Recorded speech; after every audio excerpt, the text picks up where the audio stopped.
Hello everyone, আমি মৌমিতা। বং বিদেশিনীর নতুন আরও একটি গল্পে আপনাদের সকলকে স্বাগত জানাই। আশা করছি আপনারা সবাই খুব ভালো আছেন ও সুস্থ আছেন। আমরাও বেশ ভালোই আছি। আজকের গল্পটা শুরু করছি একদম দুপুরবেলা থেকে। খাওয়া দাওয়া শেষ করে নিয়েছি।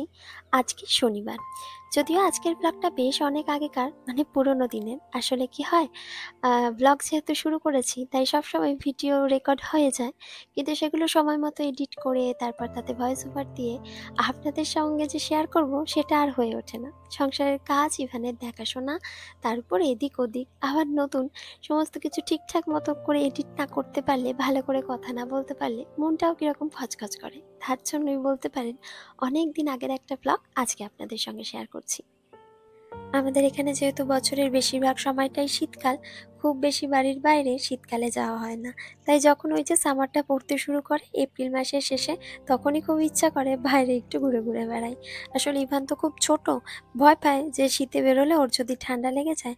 ওই করে করে আর বেরোনো হয় না। তবে কি বলুন তো, আমরা তো বড়, একটু মানিয়ে নিতে পারি যে সংসারের কাজ বা সুবিধা অসুবিধা, ঠান্ডা লাগা, শরীর খারাপ হওয়া, এই সবগুলো মানিয়ে নিতে পারি।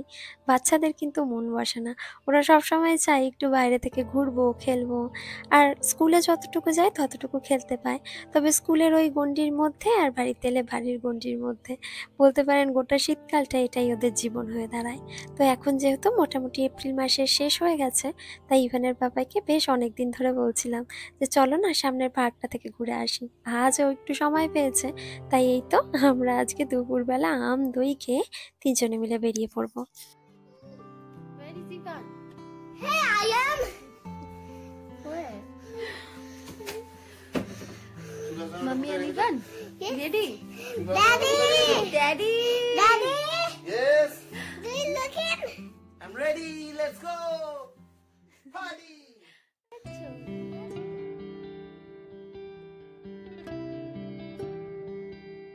আর এই তো চটপট করে রেডি হয়ে তিনজনে একসঙ্গে বেরিয়ে পড়েছি আমার বাড়ির সামনের এই পার্কটা আজকে আপনাদের ঘুরিয়ে দেখাবো বলে।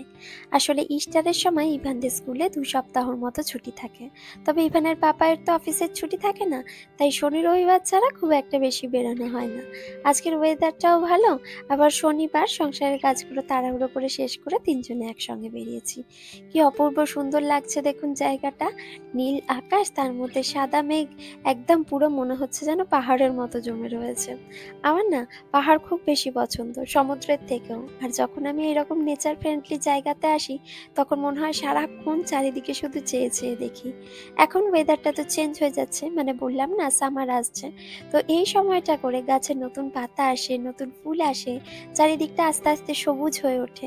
গোটা বছরটা রুক্ষ সূক্ষ্ম এই সমস্ত জিনিসগুলো দেখতে দেখতে যখন সামার টাইম আসে, নতুন রং বেরঙের ফুল ফোটে, একদম কচি কচি পাতা হয়, সেই জিনিসগুলো দেখতে কিন্তু ভীষণ ভালো লাগে। এই যে এখানে একটা সুন্দর বসার জায়গা রয়েছে দেখতে পাচ্ছি, তবে এটাকে ঘিরে দিয়েছে। মনে হয় ভেঙে গেছে বা ভেঙে পড়ে যাবার মতো হয়ে এসেছে, তার জন্য এটাতে আর উঠতে দেওয়া হয় না। আর এই যে এগুলো হচ্ছে ড্যাফোডিলস ফুল। আমি না ছোটবেলায় আমরা সবাই পড়েছি ড্যাফোডিলস, তবে এইরকম ভাবে যে রাস্তার ধারে ধারে ড্যাফোডিলস হয়ে থাকে, এগুলো যে আমি দেখতে পারবো সেটা ভাবিনি। যখন কবিতাটা পড়েছিলাম তখন ভেবেছিলাম ড্যাফোডিলস বোধহয় খুব সুন্দর, খুব মানে যত্নে রাখার মতো, মানে আমাদের যেরকম গোলাপ ফুল হয় ঠিক সেরকম টাইপের ফুল। কিন্তু আসলে তা নয়। ড্যাফোডিলের সৌন্দর্য হলো রাস্তার ধারে যখন সারি সারি ড্যাফোডিলস ফুটে থাকে, ঠিক অনেকটা সর্ষে ক্ষেতের মতো, তখন দেখতে ভারী সুন্দর লাগে। জানেন তো, এখানকার জাতীয় ফুলও কিন্তু ড্যাফোডিলস।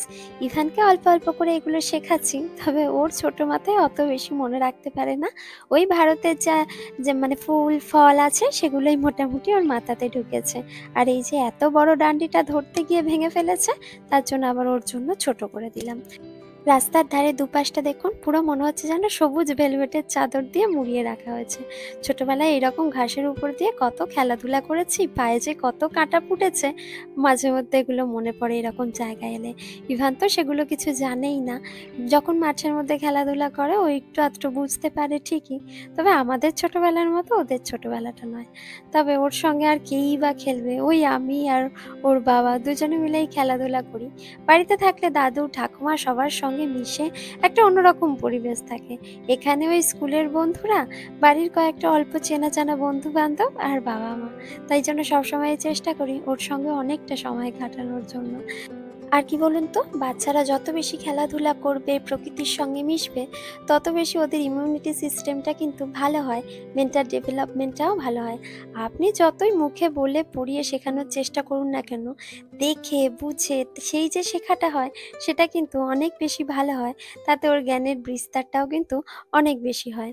আর এই তো বাবা ছেলে একবার সাইকেল নিয়ে একবার ছুটোছুটি করে কি করবে এত বড় জায়গাতে বুঝতে পারছে না।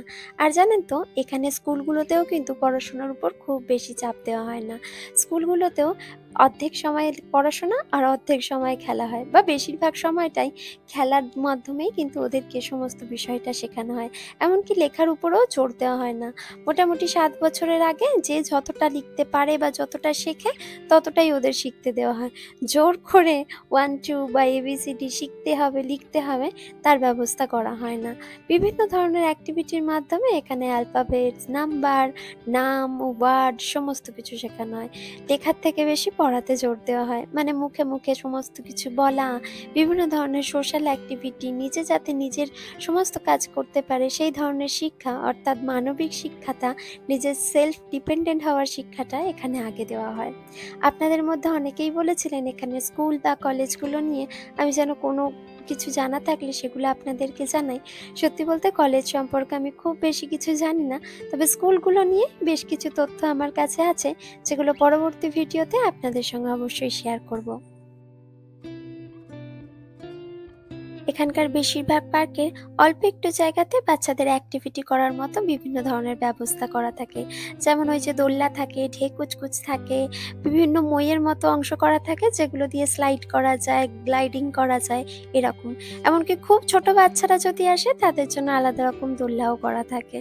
তো এই জিনিসগুলো কিন্তু বেশ ভালো লাগে। তাছাড়া এই সমস্ত জিনিসগুলো যেখানে থাকে তার নিচে একটা নরম ধরনের কার্পেট পাতা থাকে, যাতে বাচ্চারা যদি পড়েও যায় তাতে যেন তাদের আঘাত না লাগে সেরকম করে। যাই হোক, চলুন, বেশ অনেকক্ষণ অনেকটা সময় পার্কটার মধ্যে কাটিয়ে নিয়েছি। তার সাথে সাথে আমরা তিনজনে মিলে অনেক গল্প করেছি, অনেক মজা করেছি। সব তো একটা ছোট্ট ভিডিওতে মানে দেখানো যায় না। আবার কিছু কিছু সময় থাকে মনে হয় মোবাইলটা বন্ধ করে একদম তিনজনে মিলে শুধু সময় কাটাই। তো যাই হোক, মোটামুটি 2-3 ঘন্টা এখানে কেটে গেছে। আর চারপাশটা এত সুন্দর, এত সবুজ, তার মধ্যে সূর্যের আলো পড়েছে। সত্যি বলতে মনে হচ্ছে যেন কোনো একটা অপূর্ব কল্পনার জগতে চলে এসেছি। আস্তে আস্তে প্রকৃতির রূপ বদলাচ্ছে, সেটা দেখতেও ভালো লাগছে। এখান থেকে একটু এগোলেই আলটি বলে যে শপটা হয় সেটা আছে। ভাবলাম এখান থেকে অল্প কিছু দেখে জিনিসপত্র নিয়ে যাই। খুব বেশি যে জিনিস নেওয়ার আছে তা নয়, তবে এই দোকানটাতে তো খুব একটা বেশি আসা হয় না। সমস্ত জিনিসপত্রই হয় আমি নয়তো ইভানের বাবা ওই টেস্কো আর মরিসন থেকেই আনা হয়। লিডল বা আলডি এই দোকানগুলো আমার বাড়ি থেকে বেশ অনেকটা দূরে, তাই যদি কোনোদিন ঘুরতে টুরতে বেরোই তখনই এখান থেকে জিনিসপত্র কেনা হয়। যদিও এখানে মানে ইউকের আলডি হচ্ছে সব থেকে সস্তার দোকান। এখানে কিন্তু তুলনামূলকভাবে কম দামে সমস্ত জিনিসপত্র, সবজি সব কিছু পাওয়া যায়। আর এখানের প্রত্যেকটা শপিং মলেই কিন্তু বাচ্চাদের জন্য ছোট ছোট ট্রলি থাকে, বা খুব সহজে নিয়ে যাওয়া যাবে এই ধরনের বাস্কেট থাকে। আর ইভান তারই মধ্যে একটা নিয়ে ছোটাছুটি শুরু করে দিয়েছে। আর এই কর্নারটাতে দেখছিলাম একটা সুন্দর কলা গাছ রাখা রয়েছে। দূর থেকে দেখতে কিন্তু ভীষণ ভালো লাগছিল, তাই ভাবলাম সামনে থেকে দেখি। তবে সামনে থেকে দেখে এর পাতাগুলোকে আর্টিফিশিয়াল বলেই মনে হচ্ছে। তবে গোড়ার দিকে বেশ কিছু শুকনো পাতা করা রয়েছে, দেখতে কিন্তু ভারী সুন্দর। দাম রয়েছে 18 পাউন্ডের মতো, বেশ অনেকটাই দাম। ভারতীয় টাকায় প্রায় 1800 টাকার মতো হয়ে যাবে। বাড়ির একটা কর্নারে কিংবা বাড়িতে যদি পুজো টুজো হয় তাহলে কিন্তু দুধারে ওই যে আমরা ডাব দিয়ে বসাই না কলা গাছ, সেরকম ভাবে বসালে কিন্তু ভারী সুন্দর দেখতে লাগবে।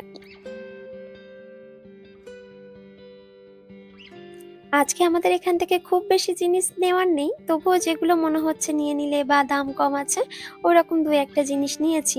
আর তার থেকেও বেশি জিনিস নিয়েছে ইভান। ওর অনেক চকলেট পছন্দ হয়েছে, বিস্কিট পছন্দ হয়েছে। তো তারই মধ্যে থেকে যেগুলো খেতে পারবে মনে হচ্ছে বা ভালো, ওই রকম 2-4টে নিয়েছি। আর আমার একটা লেমন জুস নিয়েছি, একটা চিকেন নিয়েছি। তো এরকম টুকটুক করে 2-1টা জিনিস নিয়েছি। আর এই যে দেখুন, বাচ্চাদেরও না ইচ্ছা হয় খুব বড়দের মতো কাজ করব, বড়রা যা যা করে তাই তাই করব। কেউ বুঝতে পারে না যে বড় হয়ে গেলে আর এই জিনিসগুলো করতে একদমই ভালো লাগবে না। যাই হোক, চলুন আজকের ভিডিওটা তাহলে এই পর্যন্তই থাক। দেখা হবে নতুন কোনো ভিডিওতে নতুন কোনো দিনে। আপনারা আপনাদের পরিবারের সকলকে নিয়ে খুব ভালো থাকবেন, সুস্থ থাকবেন। আর ভিডিওটা ভালো লাগলে অবশ্যই একটা লাইক করে দেবেন, বন্ধুদের সঙ্গে শেয়ার করে নেবেন, আর চ্যানেলটাকে সাবস্ক্রাইব করে আমার পাশে থাকবেন। দেখা হচ্ছে নতুন কোনো ভিডিওতে। Tata, bye bye.